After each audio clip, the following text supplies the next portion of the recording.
Hi everyone, David here. So I'm a CFA charter holder and a CPA, and today's topic is emergency funds. So we're going to cover this quickly today. I was inspired to talk about emergency funds because of the COVID-19 pandemic, which I think has really underscored the importance of having emergency funds at your disposal. And in my experience, having an emergency fund has led to some obvious benefits and some not so obvious benefits. So I'm going to share those today. So for some people affected by COVID, having an emergency fund is probably the last thing on their mind right now. And I get that.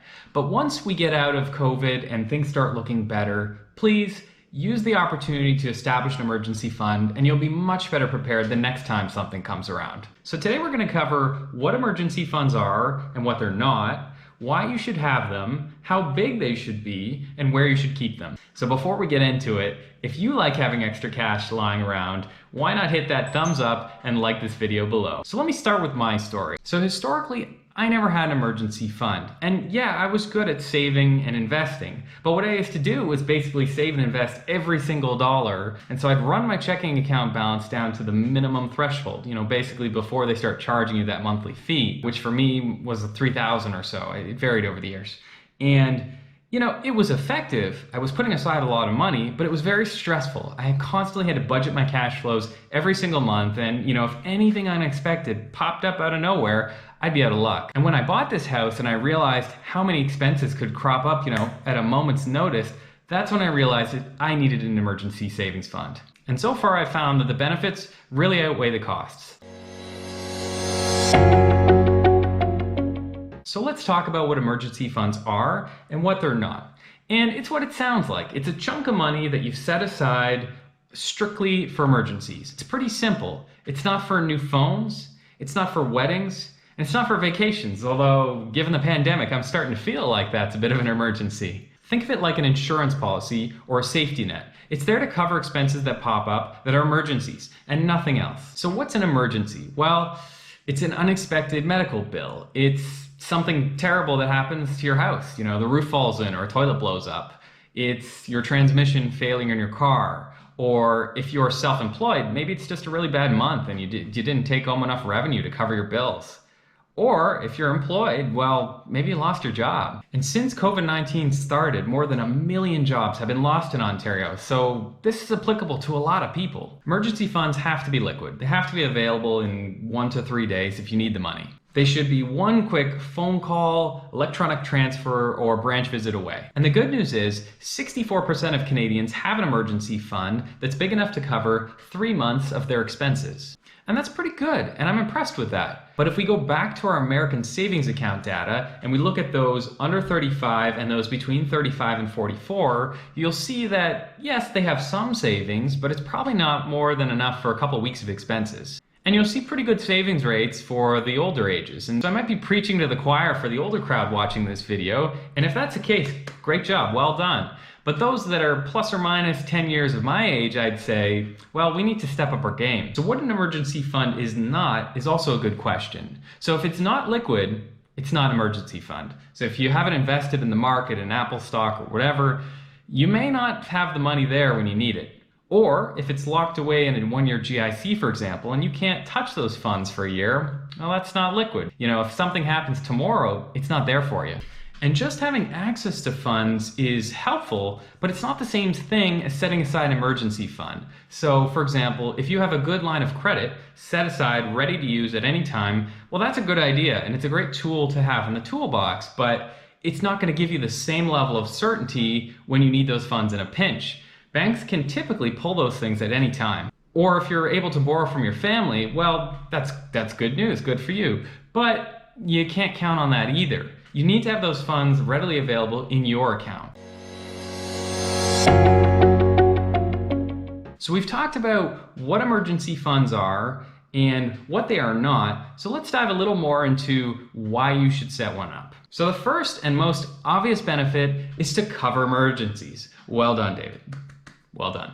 But the corollary benefit of that is peace of mind. And it's very hard to put a price on peace of mind. So we have one of the highest household debt to disposable income ratios in the world, far higher than the United States and many other countries. Take a look at this graph. We're actually at about 180%, which is understandable given mortgages and house prices and all of that.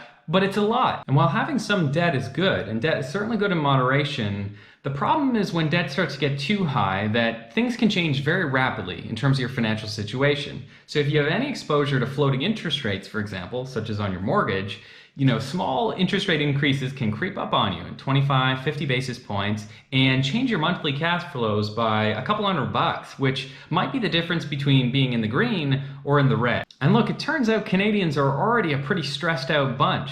According to the Canadian Payroll Association, nearly 43% of Canadians say that they're so stressed about their finances that their work performance is suffering. So peace of mind is a great benefit, but there's also another benefit that's really important as well, and that is having an emergency fund lets you invest more aggressively. With an emergency fund, you can feel safer about allocating less to lower risk investments like GICs, savings accounts, utility stocks, and put more into higher risk investments like technology, private equity, things that return higher typically over the longer run, albeit with more volatility.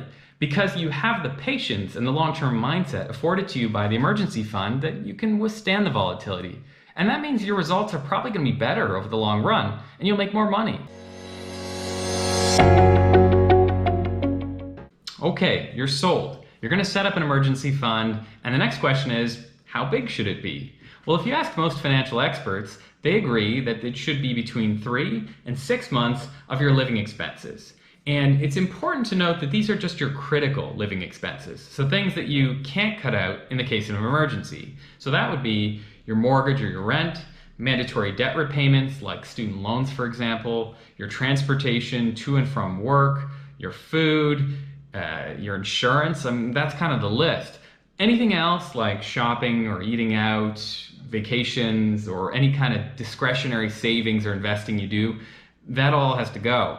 So if you take those critical ones and multiply by 3 to 6, that's the ballpark. That's the range you want to start in. And in terms of actually setting the money aside, well, it can be a pretty big number. So sometimes it can be kind of intimidating. You've got really two approaches. You can start setting aside a small amount of money every month and, just earmark a couple hundred into your emergency fund and you'll get there eventually.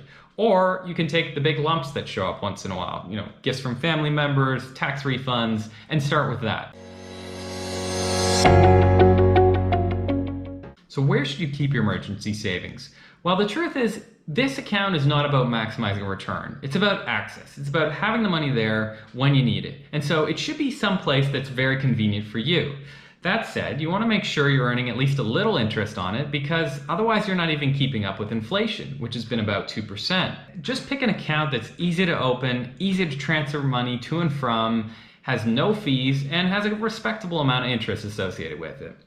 Two suggestions are EQ Bank, which has a great online-only savings account earning 1.7%, or Laurentian Bank, which has a high-interest savings account earning today 1.65%. Whether you invested in one of those accounts or one with your bank, but as long as you're earning kind of 1% or more interest in today's market, that's a good place to be. Thanks for watching. Hope you enjoyed this overview on emergency savings funds.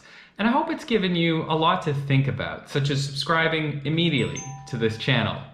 If you like my content, please give me a thumbs up down below. Thanks for watching. I'll see you guys next time.